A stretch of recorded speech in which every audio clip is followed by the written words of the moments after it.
অন্যের ভালো চাইতে শিখুন, মহান আল্লাহ তাআলা আপনার জীবনে ভালো কিছু এনে দিবেন।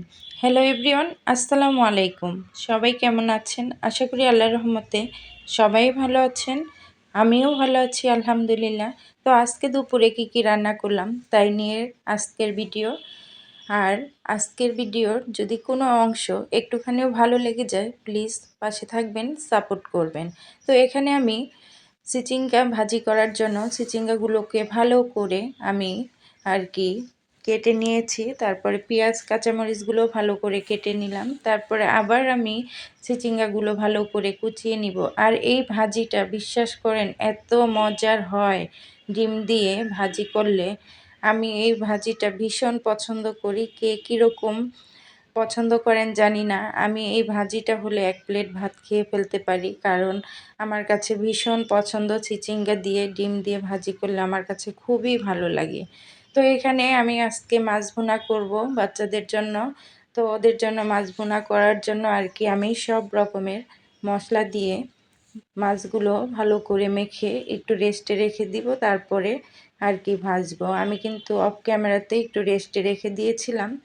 তারপরে এই যে ভাজার জন্য চুলাতে এসেছি। তারপরে আমি একটা কাজ শুধু একবারে করি না, রান্নার ফাঁকে ফাঁকে আমি সবগুলো কাজকে আমি কমপ্লিট করি। এখানে এগুলো ধুয়ে নিলাম, তারপরে আবার মাছটা আমি উল্টিয়ে দিলাম। এভাবে কাজ করলে কাজটাও কিন্তু খুব দ্রুত আগায়, কারণ সংসারে একটা রান্না বসিয়ে একদিকে থাকলে হয় না, সংসারে বিভিন্ন রকমের কাজ থাকে।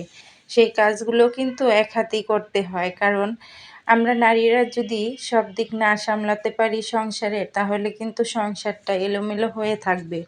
আর যদি আমরা সব কিছু গুছিয়ে কাজগুলো করতে পারি, সংসারটাও সুন্দর সাজানো গোছানো থাকবে। তো আমি এখানে আবার ভাজি করার জন্য পেঁয়াজ তেলে ভেজে, কাঁচামরিচ তেলে ভেজে তারপরে আমি চিচিঙ্গাগুলো দিয়ে দিয়েছি। তারপর ঢাকনা দিয়ে ভালো করে নেড়ে চেড়ে দিয়ে দিলাম। তারপরে ওই যে আবার আমি মাছ ভুনা করার জন্য সব মশলা দিয়ে মশলাটা কষিয়ে নিয়েছি। মাছগুলো দিয়ে এবার আমি পানি দিয়ে ঢেকে দিব। এভাবেই আমি রান্নাগুলো কমপ্লিট করি। তো প্রথমে কিন্তু একটা কথা বলেছিলাম, অন্যের ভালো করতে শিখুন, সৃষ্টিকর্তা আপনার ভালো করবে কোনো না কোনোভাবে।